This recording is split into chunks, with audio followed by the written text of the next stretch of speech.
I guess it's best described as taking several different components and assembling those in a production environment to come out with a finished product. Like in furniture, we take fabric, wood, polyurethane foam, fiber, we cut those, we assemble the frames, and then as it goes down the production line, the fabric is put on the piece of furniture till when it gets to the end, you have a finished product. So it's taking all those components and putting them together to come up with a quality product.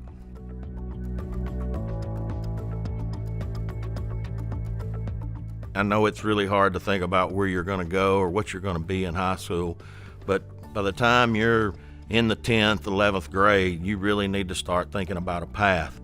I was always fortunate that I had a really good background in math. I could do really good with mathematics. I never really struggled in that field of math. Of course, you take many different courses and classes when you're in high school. I had accounting and all your basic classes, but beneficial to the career in manufacturing, I think math is a pretty strong field, which includes algebra and some of those things, and that helps set your baseline for when you go into those careers. Fortunately for me, it worked out for a period of time. That it took me a while, but I've made it to, engineering and then into management with that. But math was a big background for me in being able to do that.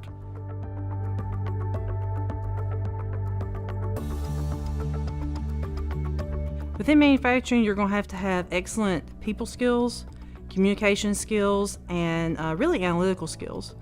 Because what we do all day long is solve problems.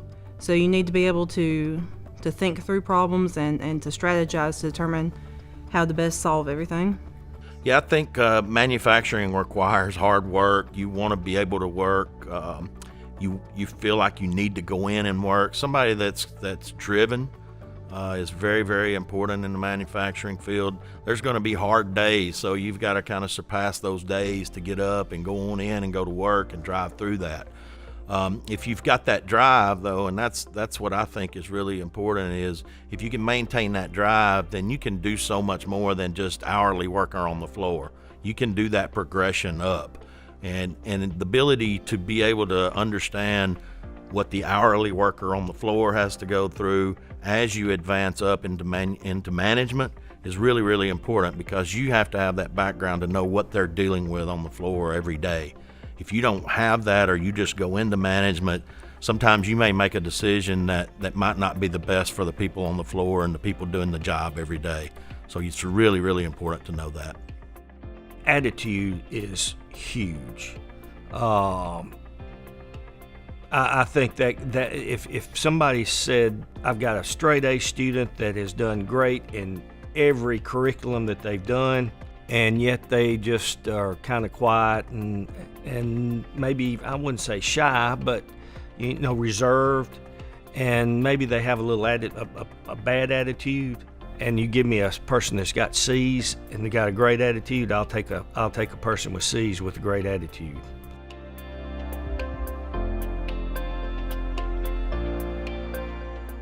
When you start talking about mentorship, typically you have to have someplace that you can go that for your age. If some places you have to be at a certain age before you can even come in with around some of the equipment.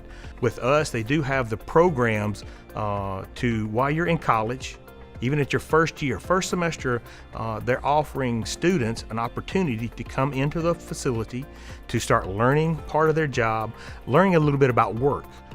Because sometimes at 18 years old after high school, you really haven't had a whole lot to do.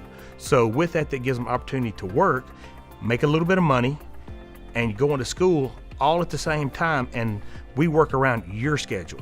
So it's not like you have to do it this time. You let us know what time you can work.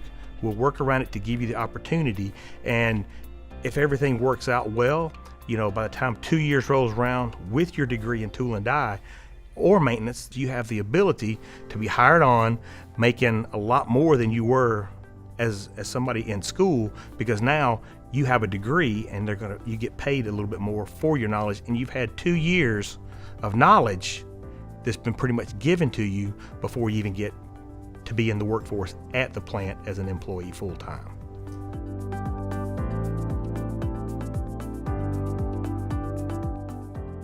Entry-level jobs are going to be probably an annual salary of the low 30s. That's going to be warehouse people, shipping personnel, and we've had many people that we have hired at that level that have moved up into what we call the higher skill jobs, like cutting or sewing or upholstery.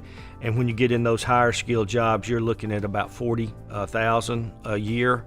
We've had some that started in shipping that are in management now, and you're looking at salaries in the 60,000s, and then as you progress upwards to over 100,000, should you progress and have the experience and things like that.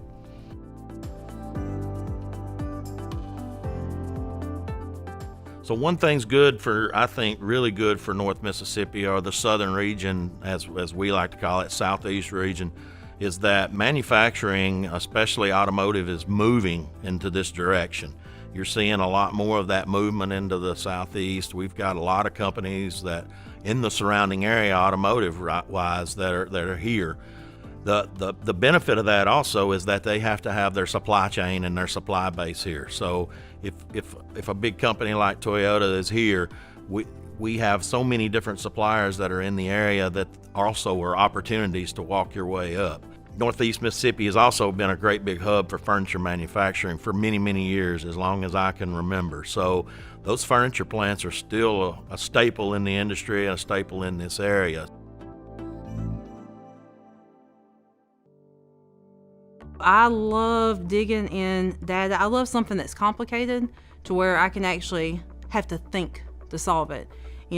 Some jobs you can sit there and you can type all day long. It's very monotonous. I love the fact that my job is not monotonous. There's something different every day. There's something new. There's something exciting. No matter if it's hard. We have new equipment coming in all the time, and it's a challenge, but I enjoy a challenge. The thing that I like daily is just having that different thing happen every day. Being in charge of quality and being able to say that the car can ship or it can't ship for the customer at the end of the line is really important to me. You have to have that voice, and you have to think about the job as that, right? It's not just it's a good part or a bad part, but it's more so that the customer, it could be your daughter, your son, your wife, your mother, father driving one of those cars. So you want it to be the safest and the best quality car that could ever be going out the door. The fact that I get to do that is really important to me.